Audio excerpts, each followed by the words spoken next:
STMত লাগিবই STMত লাগিবই সহযোগী জনজাতি মৰ্যাদা প্ৰদান কৰক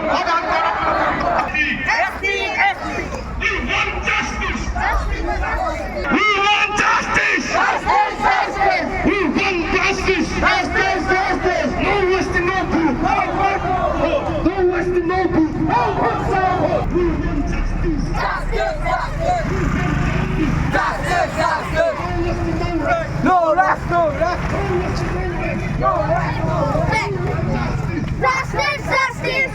আমি কৈছো যে ছয় জনগোষ্ঠী জনজাতি মৰ্যাদা প্ৰদান কৰি অসমখন সুৰক্ষিত কৰক অসমখন জনজাতি ৰাজ্য ঘোষণা কৰক জনজাতি ৰাজ্য ঘোষণা কৰি অসমখন ইংৰাজী পাৰ্মিটৰ ব্যৱস্থা কৰক অসমত সৌদিনা শুনাৰ পৰা যিখন সভা হৈছিল সেই সভাত অসমৰ প্ৰত্যেকগৰাকী মানুহে চিনি পোৱা অসমৰ চুকে কোণে চিনি পোৱা ইমান ডাঙৰ ব্যক্তি টংকেশ্বৰ ৰাভা ডাঙৰীয়াই ইমান পৰম মন্তব্য কৰিছে গুজৰাট মন্ত্ৰীক জনজাতিকৰণ কৰাৰ বিৰোধাচৰণ কৰি আমি তেওঁকো সকীয়াই দিছোঁ কোচ জনজাতিয়ে টাই আহোম চাহ জনজাতি ইমান দুৰ্বল নহয় যে আপুনি হুংকাৰ দিলে আপোনাৰ হুংকাৰত আমি ভয় কৰি আমাৰ সংগ্ৰাম পিছুৱাই লৈ যাওঁ ইয়াৰ জৰিয়তে আপোনাক জনাবলৈ বিচাৰিছোঁ যে যি তৰল মন্তব্য দিলে সেই মন্তব্যৰ বাবে আপুনি এই ছয় জনগোষ্ঠীৰ ওচৰত ক্ষমা ভিক্ষা মাগক নহ'লে আমিও যুদ্ধ ঘোষণা কৰিবলৈ সাজু আছোঁ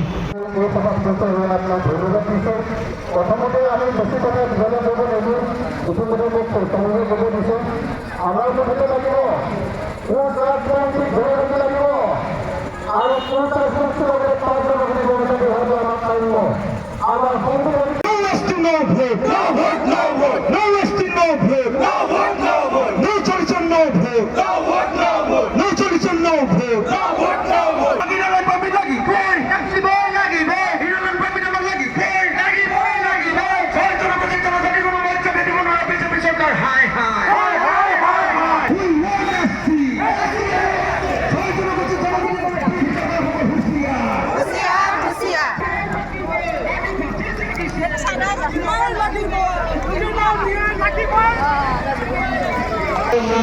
প্ৰজাতি অন্য জনগোষ্ঠী ছাত্ৰ ছাত্ৰী বন্ধুবান্ধৱীসকল জয়যুক্তি আপোনাৰ সবৰে মই এই সংগ্ৰামী মঞ্চৰ পৰা আপোনালোকে উলিয়াই পৰা আৰু উল্লেখ ৰাখিছোঁ হয় আচলতে আজি আমি মধ্য অসম কোচ ৰাজবংশী ছাত্ৰ সন্থা আৰু জনজাতি সুৰক্ষা পৰিষদ অসমৰ উদ্যোগত মধ্য অসম কোচ ৰাজবংশী উন্নয়ন দাবী সমিতি টাই আহোম ছাত্ৰ সন্থা ৰহা আঞ্চলিক সমিতি চুতীয়া যুৱ সন্মিলনীৰ নগাঁও জিলা সমিতিকে আদি কৰি আমাৰ স্থানীয় ৰাইজৰ সহযোগত আমি চৰকাৰৰ ওচৰত চৰকাৰলৈ এক প্ৰতিবাদী কাৰ্যসূচী আমি ৰূপায়ণ কৰিছোঁ আচলতে ভূমিপুত্ৰ খিলঞ্জীয়া ভূমিপুত্ৰ ছয় জনগোষ্ঠীক চৰকাৰে সদায় প্ৰতাৰণা কৰি আহিছে সদায় প্ৰবঞ্চনা কৰি আহিছে আৰু এই প্ৰতাৰণাৰ প্ৰতিবাদত আজি আমি এই প্ৰতিবাদী সমদল আৰু প্ৰতিবাদী সভা আয়োজন কৰিছোঁ আমি ইয়াৰ পৰা চৰকাৰক দাবী জনাব বিচাৰিছোঁ যে অসমৰ যি ছয় জনগোষ্ঠী আছে এই ছয় জনগোষ্ঠীক অতি সোনকালে জনজাতি মৰ্যাদা প্ৰদান কৰিব লাগে আমি এই কাৰণে দাবী কৰি আহিছোঁ যে ছয় জনগোষ্ঠীক জনজাতি মৰ্যাদা প্ৰদান কৰি অসমখন একেবাৰে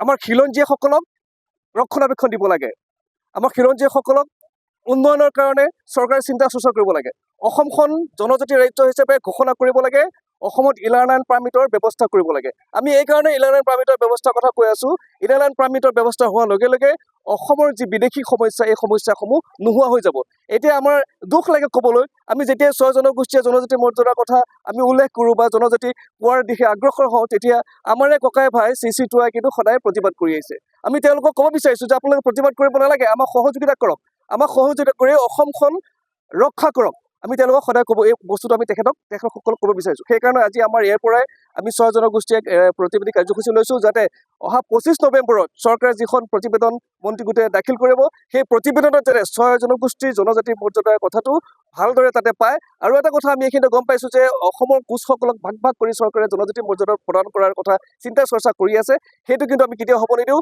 অসমৰ কোচ ৰাজবংশীসকলক ভাগ কৰি নহয় জিলা ভিত্তিত নহয় জাতি হিচাপে সমগ্ৰ অসমত বসবাস কৰা কোচসকলক যাতে জনজাতি মৰ্যাদা প্ৰদান কৰে